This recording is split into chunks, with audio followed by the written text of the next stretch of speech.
For more than 40 years, the Gulf Cooperation Council, otherwise known as the GCC, has proven to be an integral organization in the Middle East and the entire world, through its economic cooperation as well as its role in strengthening the bond of the Gulf states and indeed the Arab world. The Gulf Cooperation Council has and continues to have a positive role on the regional and international scene. في البداية بهذه المناسبة أحب أهني يعني شعب الخليج، أبناء الخليج، على هذا يعني التجمع الخليجي الناجح على مدى 42 سنة. منظومة مجلس التعاون الخليجي تنمو وتتقدم عاما بعد عام. كثير من الإنجازات، كثير من التحديات تمكنت هذه المنظومة بفضل القيادة الرشيدة لأصحاب الجلالة والسمو رؤساء دول مجلس التعاون الخليجي من تجاوز أي تحديات والتركيز على كثير من المشاريع التكاملية.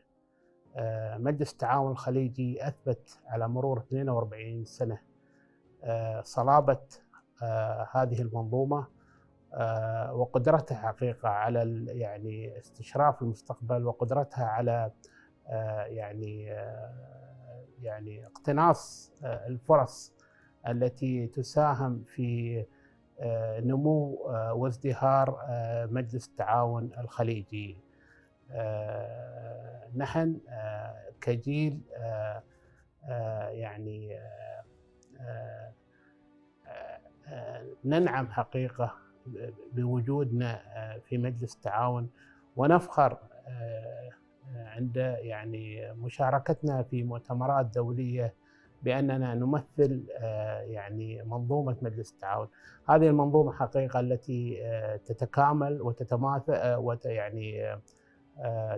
وتتماثل فيها السياسات في كثير من الأمور التي يعني توضح بعد النظر واستشراف المستقبل لقادتنا ومسؤولينا في مجلس التعاون الخليجي. فتهنئة حقيقة من القلب لكل من عمل وكل من ساهم وكل من وضع لبنة في تأسيس وبناء هذا المنظومة الغالية على نفوس أبناء مجلس التعاون الخليجي. هذه المنظومة التي يعني يشاد لها بالبنان كمنظومة وكتجمع للنمو والازدهار والتميز يعني في المستقبل. نسأل الله العلي العظيم أن يوفق قادتنا وأن يعني يسدد خطاهم لمزيد من النجاح والتميز والنمو لما فيه خير ومصلحة مجلس التعاون الخليجي. In January 1968, Britain announced its intentions to leave the Gulf by 1971.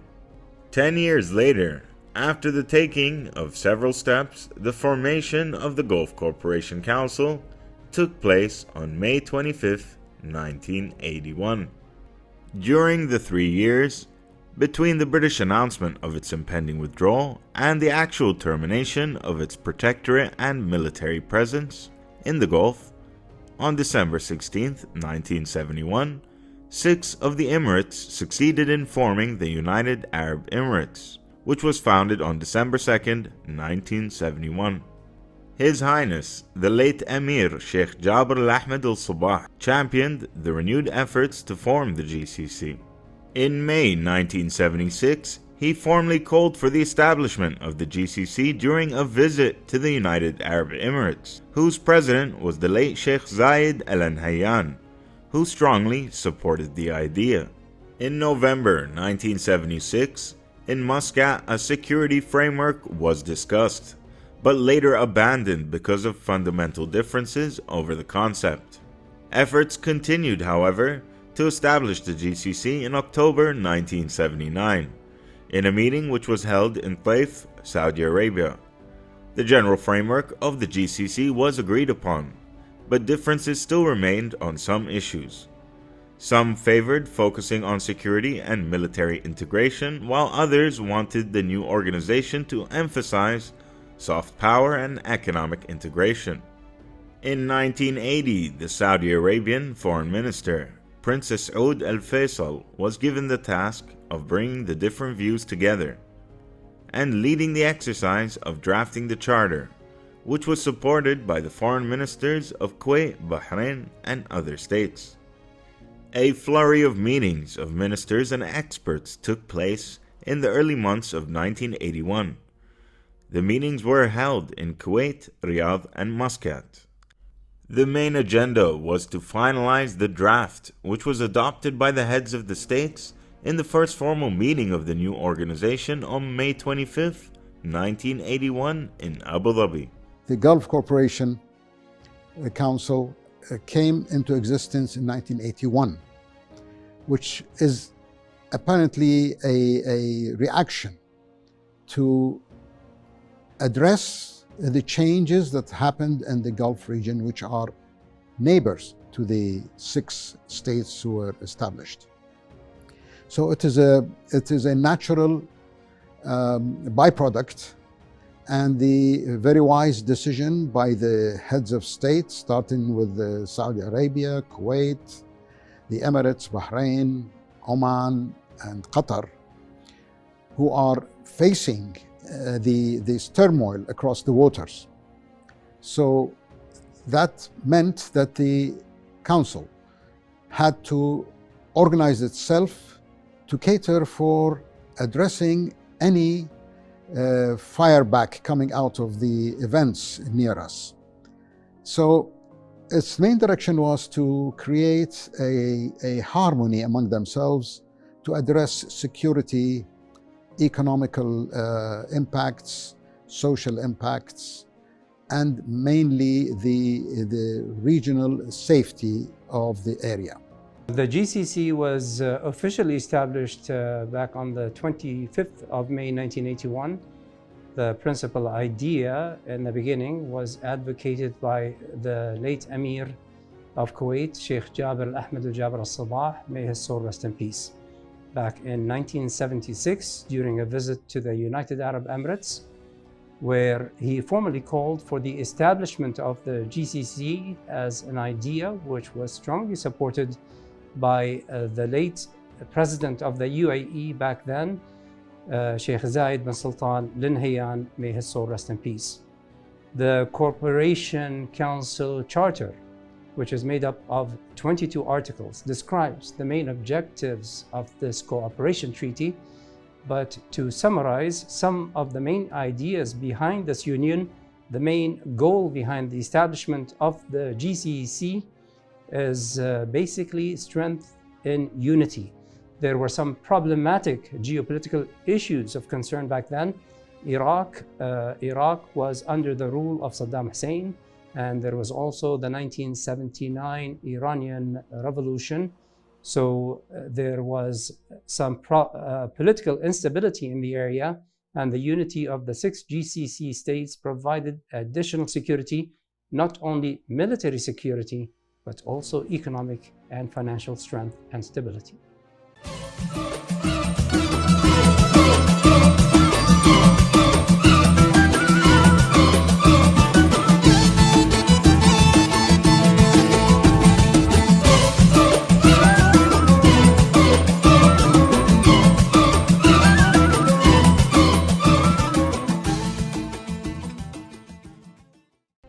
The GCC Charter was a compromise between the different formulations discussed for the new group. It called for the coordination and integration between the member states in all fields, leading to their unity. The reference to unity as a goal was important to guide the work of the organization. The reference to all fields gave the impetus for the formation of institutional structures dedicated to different branches of integration, including political, economical, and security. Today, the GCC Secretariat employs more than 1,000 staff members. from the 6 member states and hosts the main policy-making divisions of the organization. Its work is aided by 30 specialized entities that deal with specific issues. Their economic organizations such as standards, patents, intellectual property, and investments, as well as military and security organizations. The GCC when it was established in the beginning of 80s. It was focusing on the infrastructure and how to construct the agreements. And the agreements, there are many agreements have been signed among the GCC countries, targeting the infrastructure in terms of laws, in terms of currencies, in terms of free zones, in terms of the construction, even how to construct laws, how to think strategically about the banking sector, the technology. All these started in the beginning. So most of the countries at that time were not ready. So the first 10 years, the cooperation among the countries, they were focusing on that level. But unfortunately, so many agreements have been signed, but the execution got delayed for different reasons.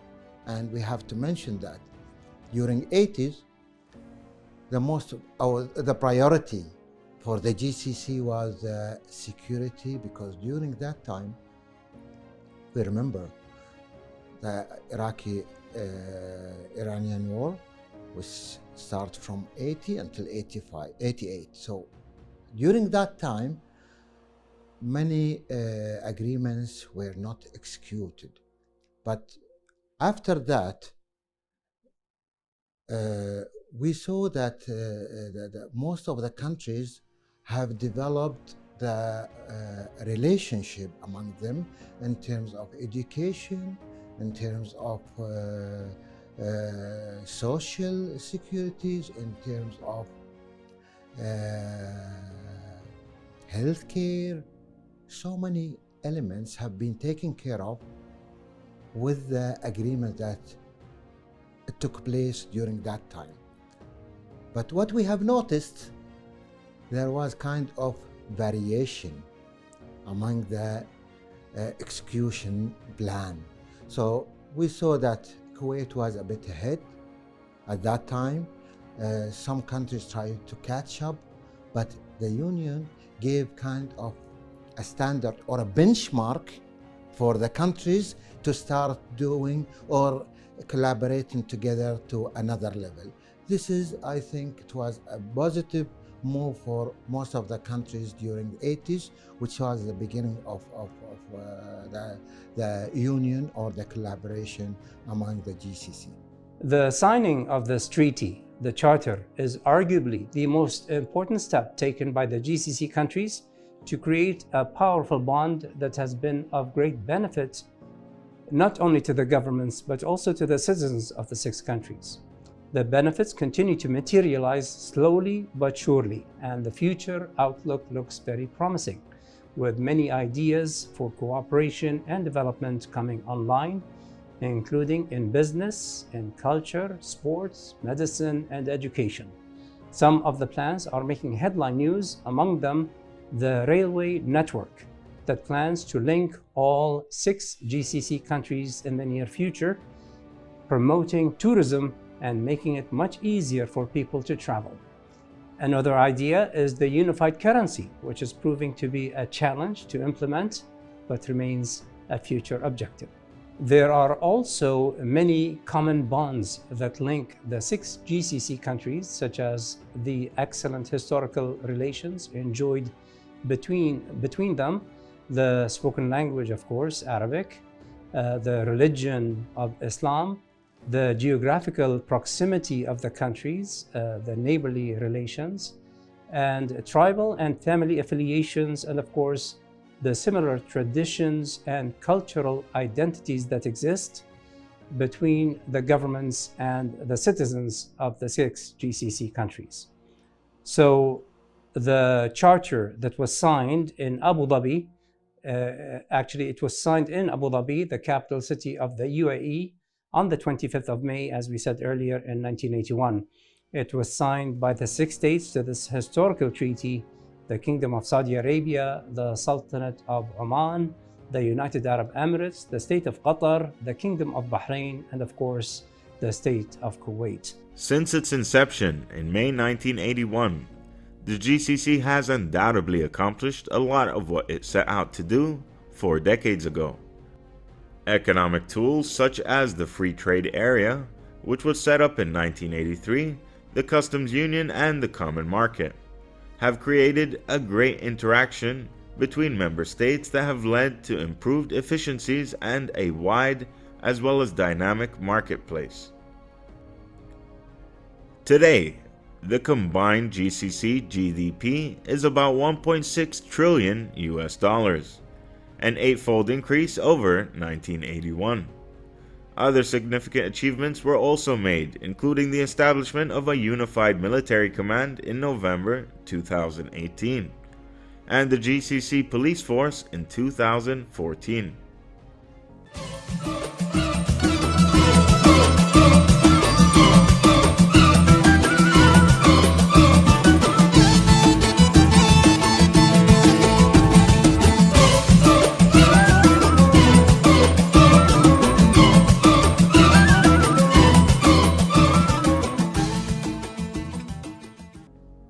The GCC Charter states' basic objective is to have coordination, integration, and interconnection between member states in all fields, which will strengthen the ties between their people by formulating similar regulations in various fields such as economy, finance, trade, customs, tourism, legislation, administration, as well as fostering scientific and technical progress in industrial, mining, agricultural, water, and animal resources. They also established scientific research centers, which were set up as joint ventures and encouraged cooperation of the private sector.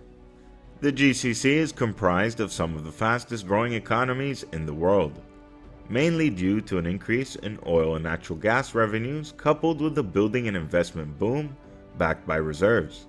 Well, during 90s and after that, we have noticed that the international index, where it recognizes the countries within the international standard in terms of education or healthcare, or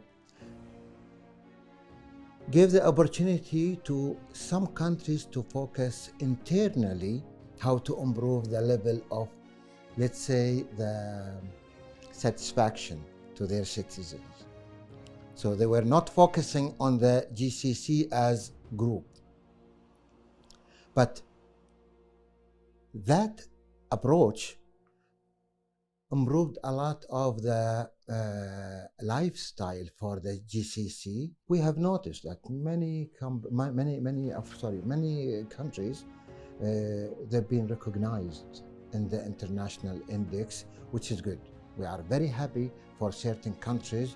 Now we see UAE, one of the best service provider in terms of logistics.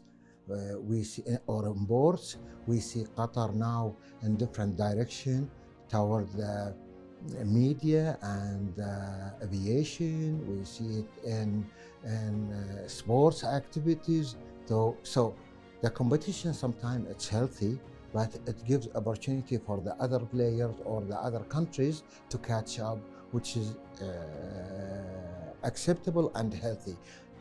Keeping in mind, we have to keep the general or the main objective to the GCC. The structure of the GCC consists of the Supreme Council, the Ministerial Council, and the Secretary General, which is located in the city of Riyadh. The constitution of the GCC precisely reflected the importance of seeking ways to make the unity of the Arab states a reality. The constitution required the organization to provide the means for realizing coordination, integration, and cooperation in the economic, social, and cultural affairs. The Supreme Council, which is the highest authority of the GCC, is comprised of the heads of states of 6 member countries. The Supreme Council meets once a year in an ordinary session, while emergency sessions can be convened at any time by the heads of any 2 member states. The chairmanship of the Supreme Council is held by each member state in turn. The Supreme Council is responsible for determining the overall policy of the GCC and for ratifying recommendations presented to it by the Ministerial Council or the Secretary General. The Ministerial Council is comprised of the foreign ministers of 6 member countries and meets once every 3 months in an ordinary session. The Ministerial Council draws up policies and makes recommendations on means of developing cooperation and coordination amongst the member states in the economic, social, and cultural spheres. The Secretary General prepares reports, studies, accounts, and budgets for the GCC. It drafts rules, regulations, and is charged with the responsibility of assisting member states in the implementation of decisions adopted by the Supreme and Ministerial Councils. The Secretary General is appointed for a 3-year renewable term by the Supreme Council on the recommendations of the Ministerial Council.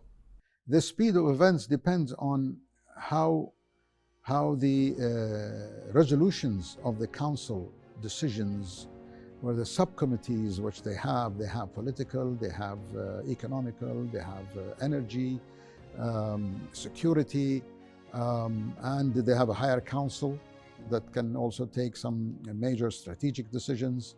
It depends how the Secretariat follows up with these resolutions. As you know, the subcommittees, they meet every 3 months. The heads of state, they meet every year. Or bilateral, by years, every 2 years.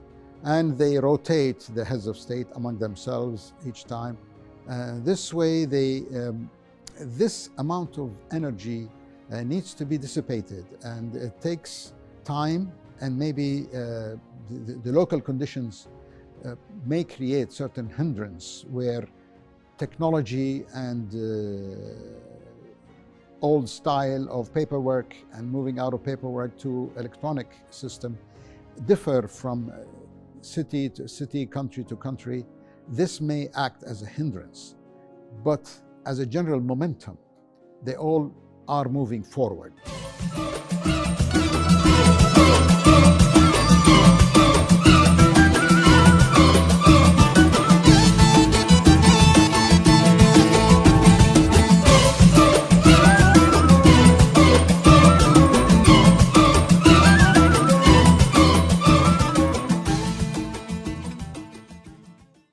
Inspired by the principles and goals of the GCC and having the desire to realize that more cooperation and fostering the links between them in the areas of trade and services and power, the GCC Interconnection Authority was formed.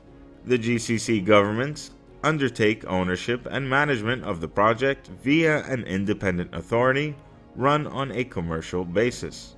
The authority was established for the purpose of interconnecting the electric power networks of the Gulf Corporation Council. الفكرة الأساسية من تأسيس مشروع الربط الكهربائي الخليجي كانت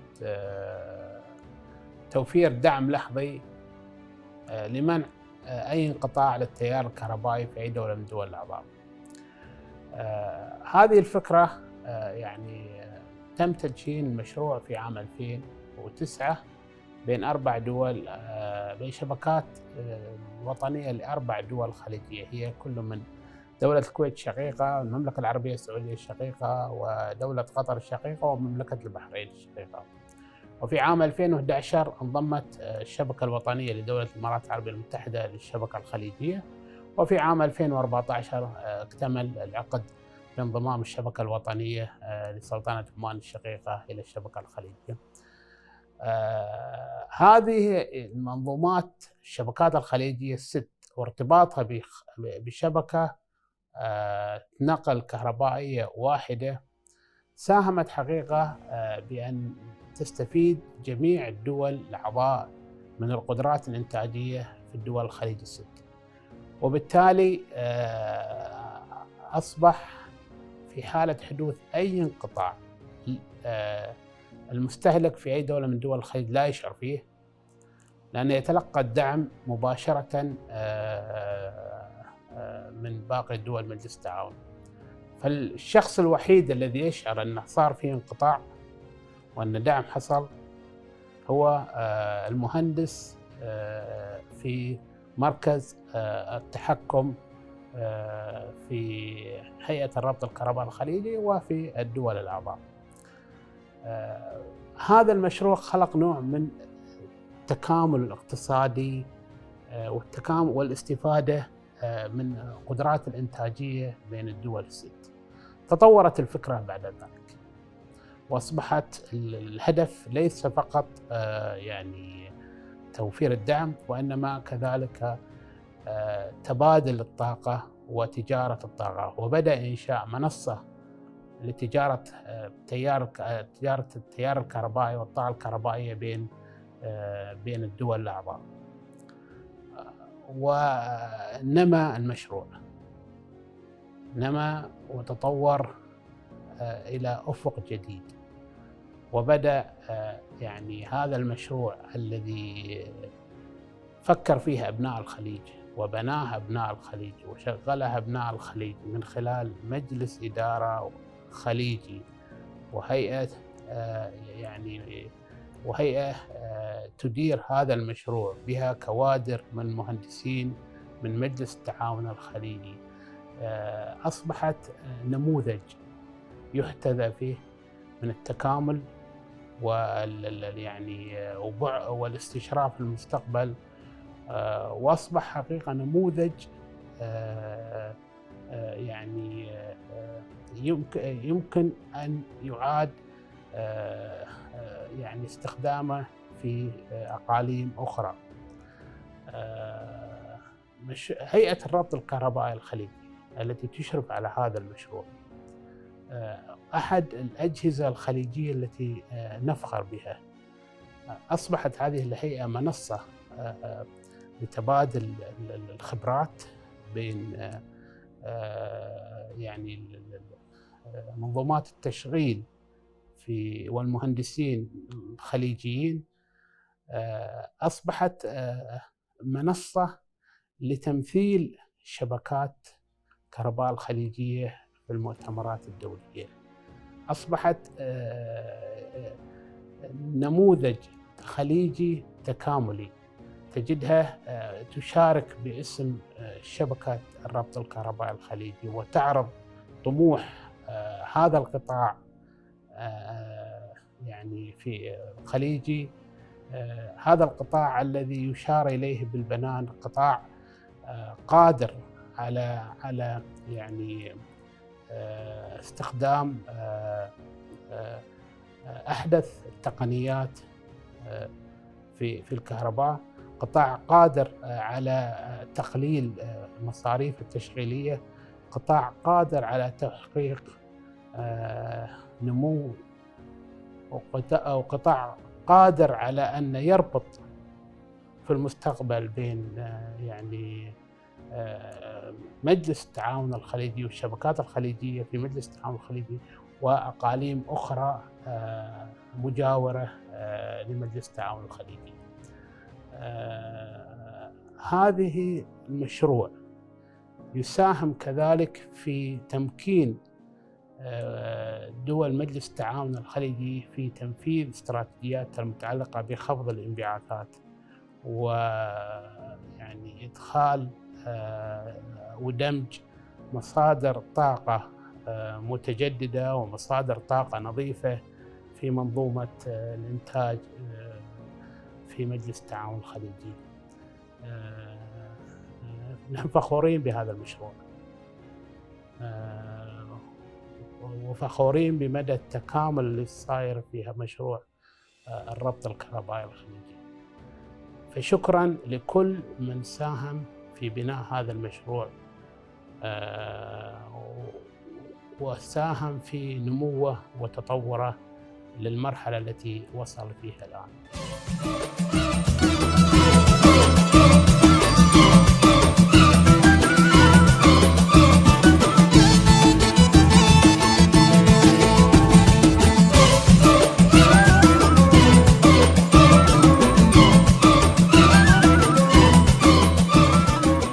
GCC countries not just in sports, but from an economic standpoint as well. The World Report released by Red Seer Strategy Consultants. The World Cup projected to provide a massive $4 billion uplift to the GCC spending levels, with increasing spending by tourists and locals. To enable fans to easily attend games in Doha, Qatar Airways, Fly Dubai, Oman Air, Kuwait Airways, all the Saudi ministries, authorities, and government agencies to provide efforts and attract fans looking for the ideal base to stay in and explore while attending the tournament. The Sultanate attracted 300,000 tourists around the World Cup period, resulting in an increase of more than 93% in international arrivals and more than 156% increase from the regional markets. The Qatar World Cup was a great example of what regional cooperation can achieve, boosting both the region's economy and diplomatic initiatives. The Gulf Cooperation Council's partnership with the European Union is one that is built on mutual understanding, as well as cooperation in various fields through the signing of several projects. Last year, the High Representative and the European Commission adopted a joint communication on a strategic partnership with the Gulf, with the aim of broadening and deepening the European Union's cooperation with the Gulf Cooperation Council and its members. Mainly, we are producers of oil and oil products, and they are producers of commodity. So there's an exchange, and it's an ongoing exchange. Their products are sold in our area, mainly because our people, because of the God gift given to us, have a high purchase power. So this does help the region to purchase goods from the Union, and also the Union depends on helping the region by their expertise through projects, investments, banking, infrastructure, anything have to do with the agriculture, with food supply, with food security, any kind of military security. So the relationship is a very vital, ongoing, and it will not end, because each side needs something from the other side. So this relationship is a very strong one and very active one, and especially during the recent Ukraine crisis, the region is using a lot of the grain and food coming out of Ukraine, and they have to find a solution to maintain the continuity of the supply. So it is a very strong, very active, and very, let's say, secure system of relationship between the two. We can go back to what these relations are based on, which is a cooperation agreement document signed back in 1989, which establishes regular dialogue on cooperation between the European Union and the GCC on economic relations, on climate change, on energy, the environment, and research. So on the 18th of May of 2022, the EU Commission and the High Representative presented a joint communication on a strategic partnership with the GCC, proposing a comprehensive and sustainable partnership between the EU and the GCC and its member states. It is important to note that the European Union sees the Arabian Gulf, the GCC, as a dynamic neighboring region, and it is an important gateway between Europe, Asia, and Africa. The security and stability situation of the Gulf region bears direct consequences for the European Union, and likewise, the EU has a lot to offer to the Gulf partners as the world's biggest single market trading bloc and investor, a leader in research and innovation, and an important mediator and promoter of multilateralism, democracy, and social transformation.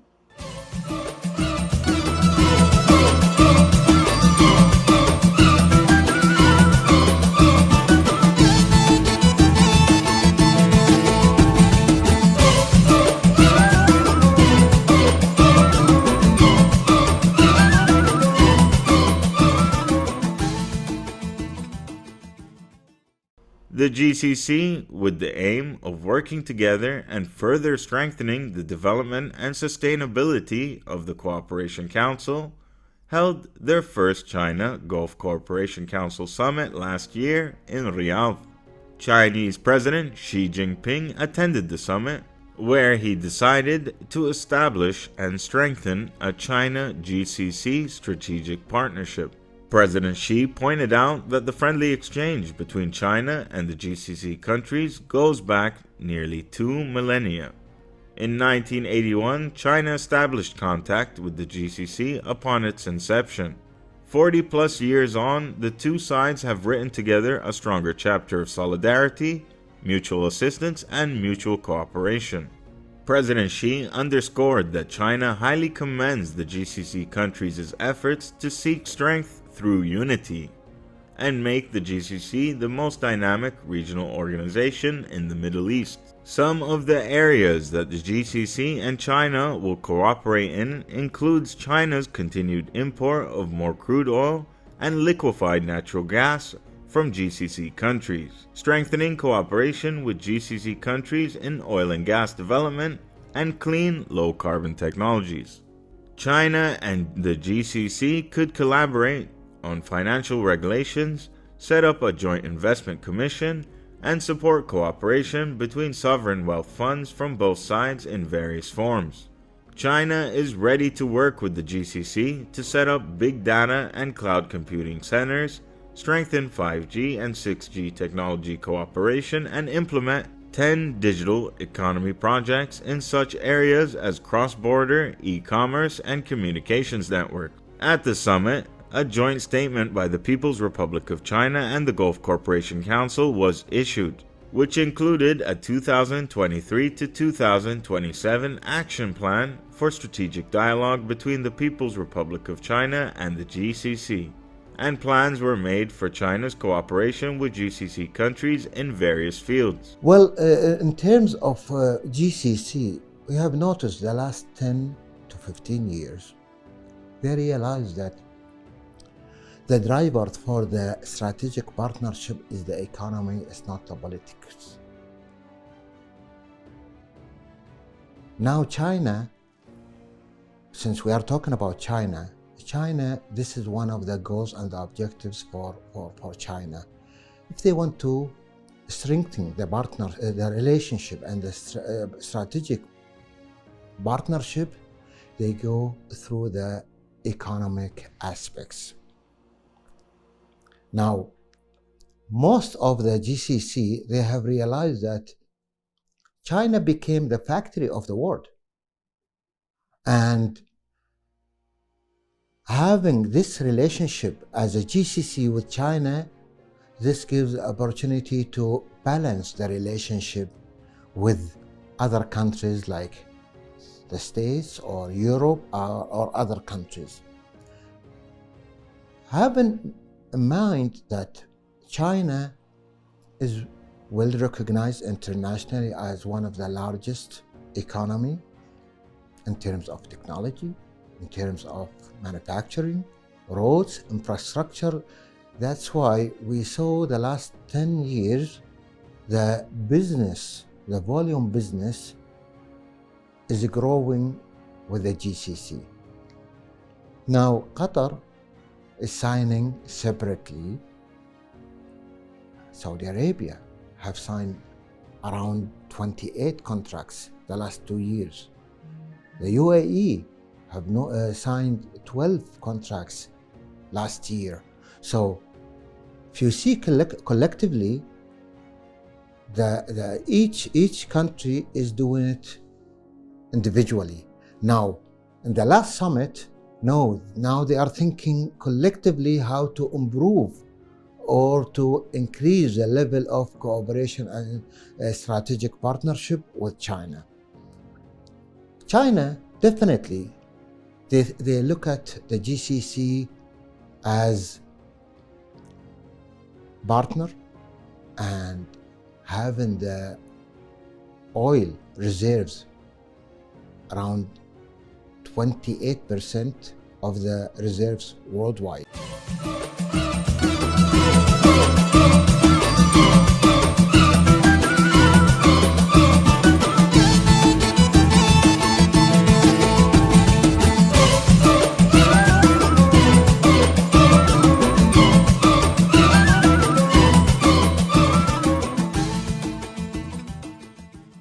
The Gulf Cooperation Council has stressed its keenness to accelerate the steps of development and modernization in the Arab world, as well as the Arab League, and praised the positive results of the 2004 Tunis Summit, which resulted in the adoption of the Document of Covenant, Accord and Solidarity, and the adoption of the Document of Development and Modernization, stressing the need for development and modernization to stem from the countries of the region.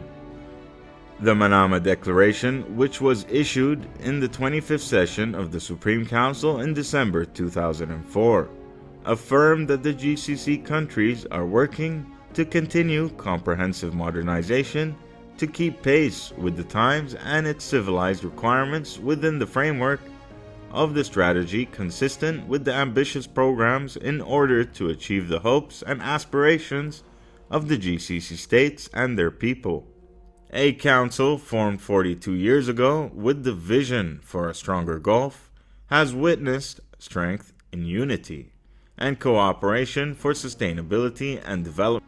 The bond between the brotherly countries of the GCC, which include Kuwait, Saudi Arabia, the United Arab Emirates, Bahrain, Qatar, and Oman, remains stronger than ever as the GCC citizens look forward to an even brighter future.